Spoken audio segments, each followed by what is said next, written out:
All right, so I figured I'd go ahead and get this video put together to talk a little bit about the part two assignment for the final exam, because there seems to be a little confusion, lack of understanding. Don't take that the wrong way. One of the things that I've tried to have a conversation with the department has been that, this is classically a 3-hour course. So you're getting 3 credits for this course in the program. However, you're only in class for 2 hours a week. And for this subject, it makes it really tough. Because normally I would lecture for the 2 hours that we have together as usual, but then I would still have 45 minutes to an hour to move into application while we're still in class. We could work case studies, we could work problems. Unfortunately, that is not the case with this course. So with that said, let's just kind of talk a little bit about part two. Part two is all about the WACC. All right, so I'm going to just put my iPad up here on the screen. Bear with me for a second while I get it functional.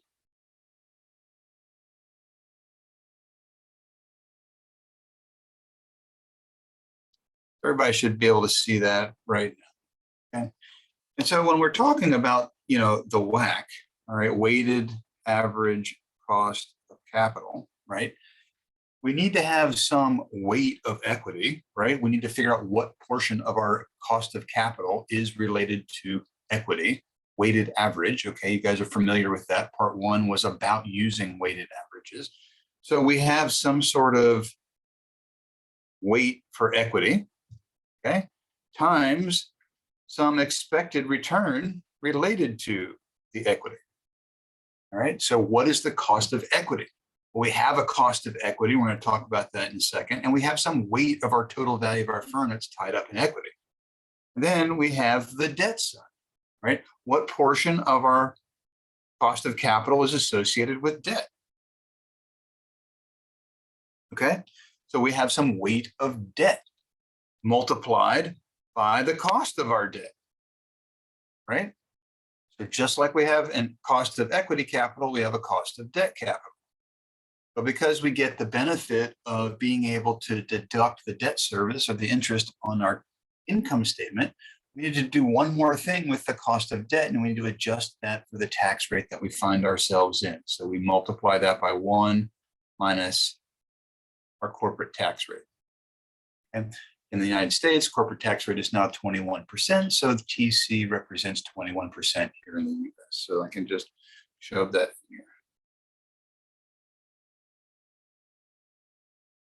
Okay, but be careful in the case, right? Because the case gives you a tax rate, and it may be 21%, it may not be 21%. The case gives you a tax rate, so you use that. So now, like, this looks really complicated, right? Just break it down. All right, we know we've got 2 sections, 1 and 2. Right? So just take each section piece by piece. And that's kind of what the case within the final exam is designed to do. Okay. The first paragraph gives you everything that you need to know around determining the value of the firm, the value of equity, and the value of the debt. Okay. And once we know what the equity value is and the debt value is, we've got all the variables that we need to be able to calculate this guy and this guy. Okay, so we've got the weights of each. So once we've figured out the weighting, now we move to the individual calculations of the cost of equity and the cost of debt. So the cost of equity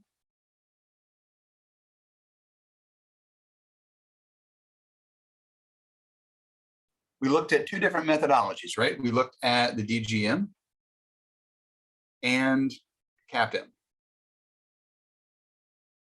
I don't know why I just did that, but anyway. Okay, and we talked about the DGM. We said, hey, it's a pretty decent model. All right, it looks at returns, it looks at growth, it looks at our expected returns, it looks at future dividends, and we said that the capital gains we might receive can be pushed out to infinity. And so therefore the total value of the firm, the price that I'm willing to pay today, is really based upon the present value of all those dividend payments. There is a flaw in the DGM. DGM is only applicable to companies that pay dividends. So we came up with the second methodology, the CAPM. And the CAPM explicitly addresses risk through the beta variable, right? Which DGM does not explicitly measure any inherent risk. And we said that CAPM is the way to go for determining the cost of equity. Okay? And we looked at the securities market line, and we plotted expected return against the beta. And we said that the beta of the market was 1, because remember, when we look at how we go about calculating beta, where we're plotting the returns of one asset against the returns of another. Okay, I'm going to just put that down here. If we're plotting the returns of the market against the returns of the market, right, we get a slope that's equal to 1, right? And we said that the slope is beta. So therefore, the beta of the market must be 1, because when we do the correlation covariance calculation for beta, or we plot the returns of the market against the returns of the market, they obviously have to come up with a slope of 1. So that's how we determined that the beta of the market was 1.0. Okay? And then we had some expected return in the market. And then we said, if we're willing to take 0 risk, right, then the beta is 0. Okay, there is no risk involved, but like we still get some minimum level of return through that risk-free rate of return if we're not willing to take any risk, right? And so we had this kind of point at which there was a risk-free rate. So we're taking no risk, but we're kind of getting something in return. Treasury bills, treasury bonds, treasury notes, kind of dependent upon what you're comparing against. But nonetheless, there's some minimum level of return that you should expect to get for your investment. And then we plotted the line, right? We literally went out and we just plotted this line. And we called that the securities market line. I'm going to erase this. I need more space, right? And then we looked at it and we said, okay, well, what's my slope? What's the slope of the securities market line? Well, we have this beta of the market of 1, and we have some expected return of the market. Sorry, that's not exactly perfect, but you get my drift. Okay. And we said, well, how do we calculate the slope? Rise over run.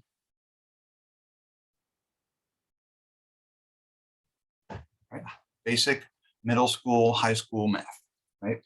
So we look at the rise, and the rise is this guy. Okay. So we have the expected return in the market minus the risk-free rate of return, that's our rise, over 1 minus 0, right? Which is 1. So all of that kind of cancels each other out, right?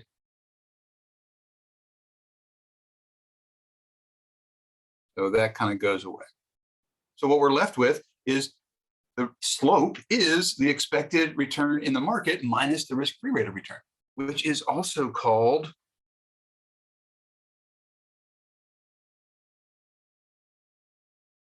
market risk premium. Okay. So the slope of the securities market line is the market risk premium. Okay. And then we said, all right, how do we relate beta to expected returns and this risk-free rate of return? And all we're doing is we're going, again, back to our basic high school math for this formula for a line. Y equals mx plus b. Okay, and I'm going to write it in this exact way so that it kind of correlates what we just said. So y in our case is the expected return of an asset, right? So anything on the y-axis is equal to the slope. Okay, the slope, the expected return in the market minus the risk-free rate of return, right? X times beta, right? Plus B, the y-intercept, which is risk-free rate of return. Okay. And within the final exam, as you're moving through the instructions, okay, each paragraph is giving you some information about either the equity or the debt. And it's helping you figure out what these variables are. Okay. So once we determine what the expected return of the asset is, right? This is your expected cost of equity here. So now we have the weighting of the equity and we've got the cost of equity using CAPM, and we multiply the two together and we've got part 1 of 2. Okay. So now that's cost of equity. So I'm going to now erase all of this. Then I'm going to go to cost of debt.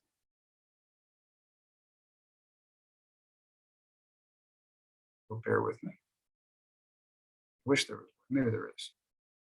Object eraser, there we go. Okay, wiping all this out. Okay, so now we're on the debt. So cost of debt.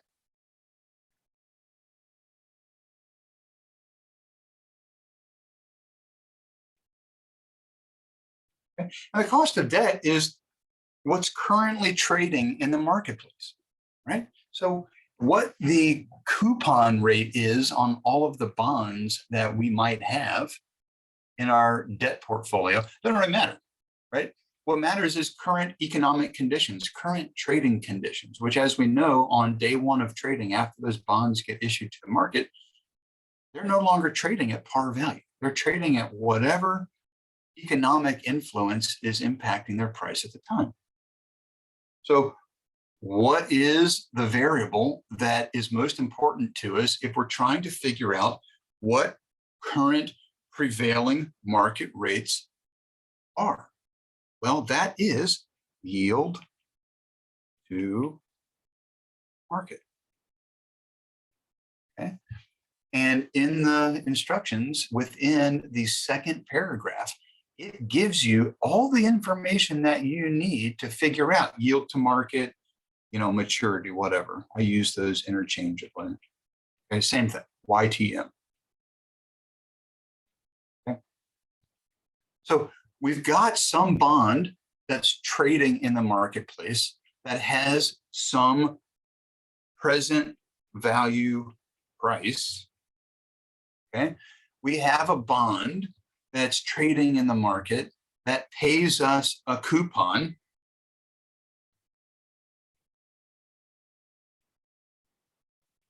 Okay. When we have some bond that's trading in the market that will eventually return to us future value of par, right? And we have some bond that's trading in the market that has time to maturity. Okay. And it gives you all that information. I think all of that information is given to you in the second paragraph. Every one of these variables is essentially provided to you in the second paragraph. Okay. And on part 2 of the deliverable, it says, show me the cash flows. Anything in green is worth points to you. Okay. So don't leave green empty. You got to fill green in.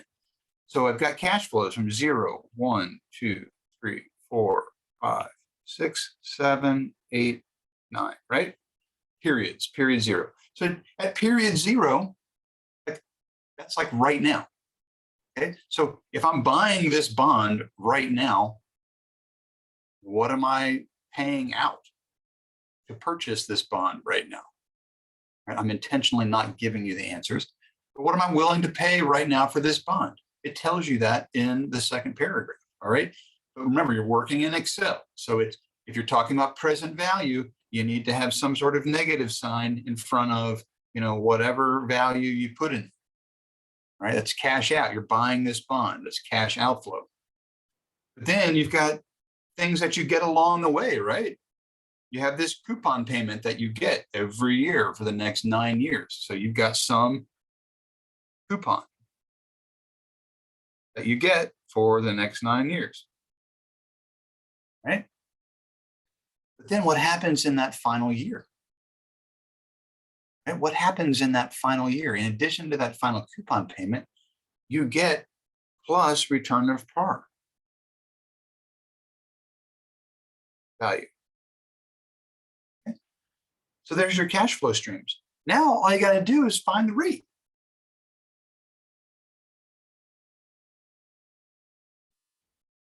All you do is find the rate that makes all that work. You don't need to split it out into present value of the coupon, present value of the future value, and add them together, because that's just the price. You got to take all of those cash flow streams, all right, and you've got to figure out what rate is required in the market, aka yield to market, okay, that is required to make that math work. Okay. And when you do that, when you find the yield to market, that is cost of debt. Okay, that is this guy. Okay. And then you're given the tax rate within the case, so now you know what that is. So now you've got all the pieces.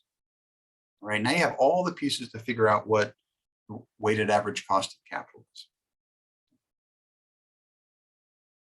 In the case, all right, when we talk about the beta, all right, so that's cost of debt. So I'm going to erase all of this now.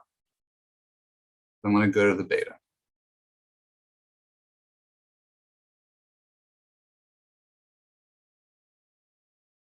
Just talk about that for a second.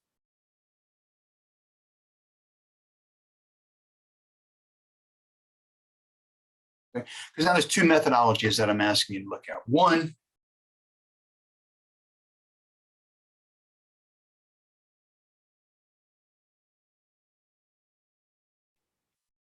is given, right? It's given, I think it's 0.65. Okay. Beta number two, you need to use the data that's in the part 2 supplemental to create your own assumption of beta. Okay. And we've talked about this in class. How is beta determined? Well, we just went through it 5 minutes ago when we were talking about the cost of equity, and we proved that the beta of the market is 1 because we plotted the return of the market against the return of the market, and the slope of that was 1, and that is the beta. So therefore, the beta of the market is 1. We could easily shove whatever we want to over on the y-axis. We could plot the return of any given asset against the market. And the slope of that line is the beta for that asset, right? So if we take some data set, call it, market data, monthly market returns, and we have asset monthly market returns.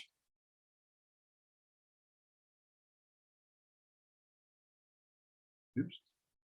Okay. And we have all this data, right?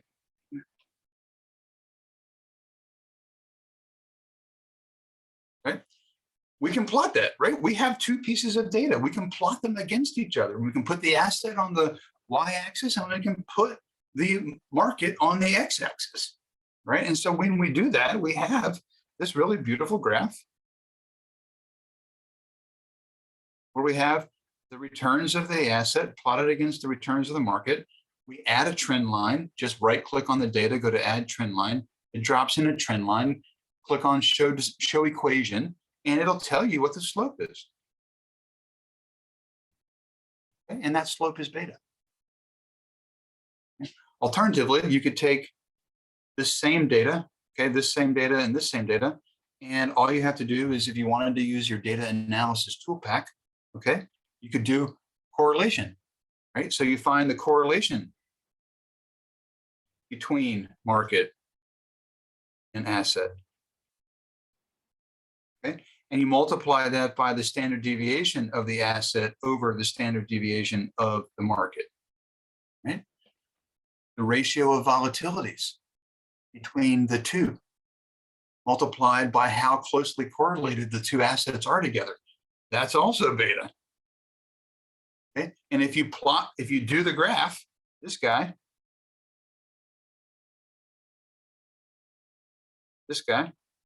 and you do this guy, they should be the same number. Okay.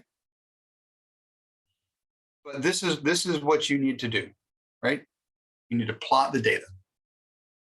Okay, and then show me the graph within part 2. That's 10 points of your grade to prove me that you understand how beta is determined and why it's determined. Okay, and then that's the method for number 2.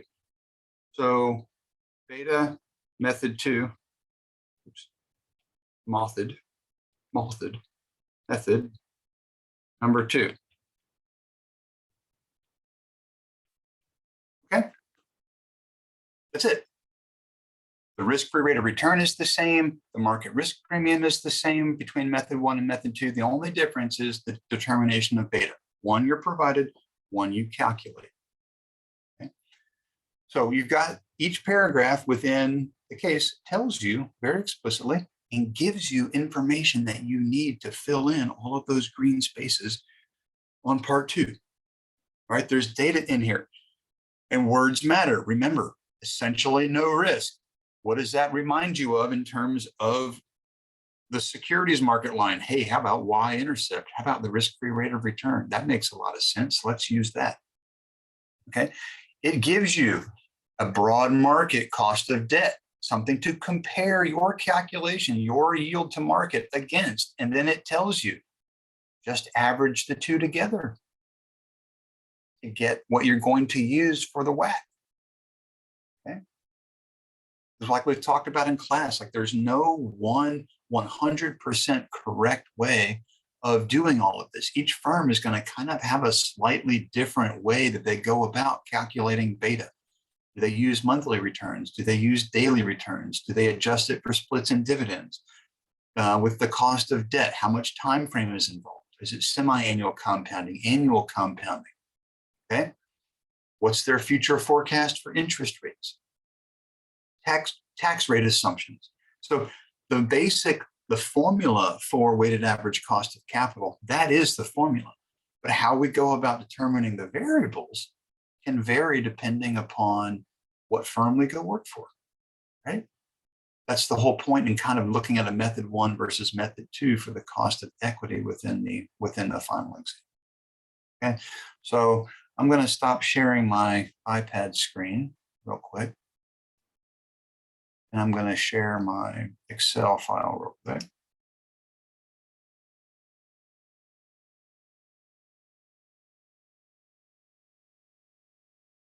Okay, which you should all now be able to see. Okay.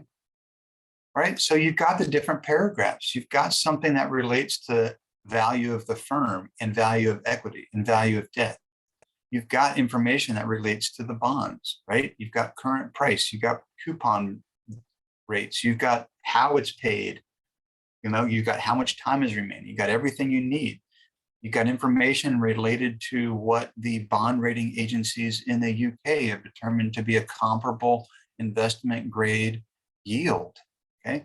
You now have something that might relate to something with essentially no risk and how the comparable maturity dates and what that rate is. You've got information related to systematic risk within Royal Mail.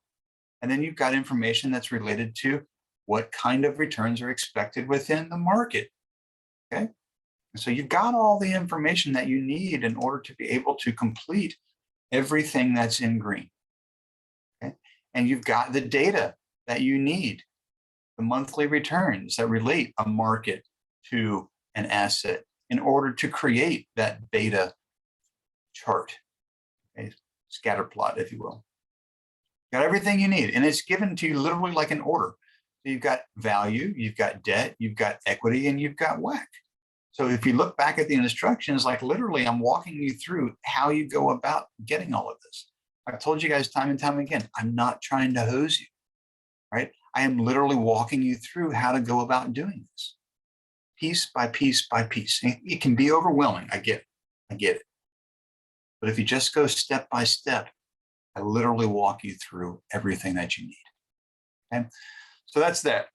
I hope that this was helpful to you guys. I'll get this put out there on the channel here shortly. But I wish you all the best of Sundays, and I will catch up with you on, well, at some point. Reach out if you need me. And I hope you guys have a great and safe trip this week. Cheers.